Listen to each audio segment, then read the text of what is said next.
Ayan, good morning mga kapixat right. So may share lang kami sa inyo about dito sa Nissan Almera. Ayan. So itong unit na to meron siyang check engine at minsan nagkakaroon ng problema yung shifting pattern niya. So automatic transmission itong Nissan Almera na ito mga paps. So ayan, kung mapansin niyo yung park na indicator dun sa dashboard din kumukurap-kurap pag inapakan natin yung brake pedal. Ayan oh.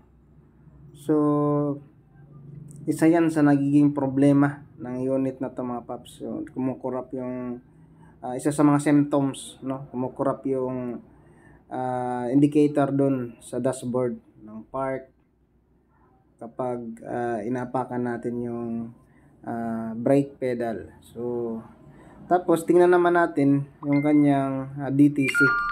So, yung kanyang DTC, ito, transmission range sensor. Ayan. So, nakalagay niya dito, fast na eh. So, ibig sabihin, intermittent, minsan nandyan yung problema, minsan wala.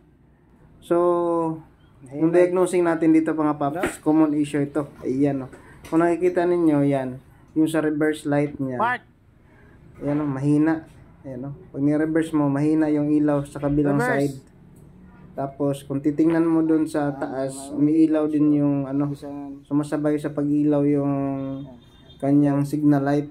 Pero dito, ayan oh, wala, mas maliwanag yung sa kabila compare dito.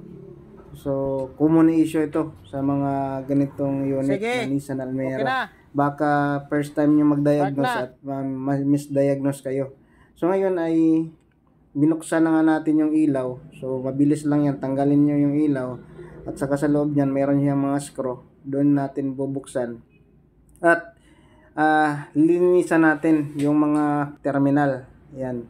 So linisan, lihaan, tapos contact cleaner. So gamitan natin ng contact cleaner para mawala yung tawag nito, resistance, yung mga dumi-dumi doon sa loob. So sa katagalan kasi nagamit nito mga paps ay nagkakaroon siya ng high resistance, kaya nagmamalfunction yung sa transmission natin. Reverse. Iyon no. Pero na. Okay. One more time, one more time. One more time. Whoa! Ayaw ha.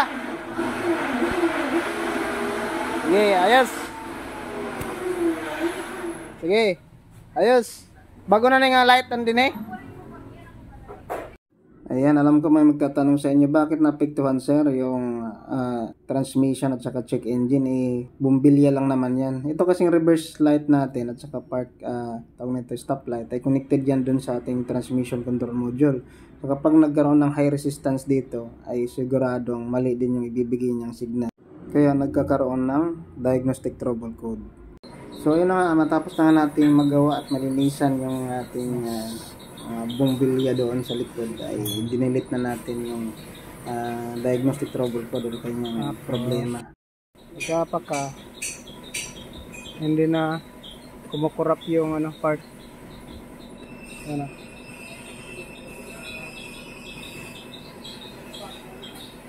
Wala na, hindi na kumukurap yung part pag-apak. So yun, road test na natin para magkaalaman na tayo kung talagang goods na yung ginawa natin.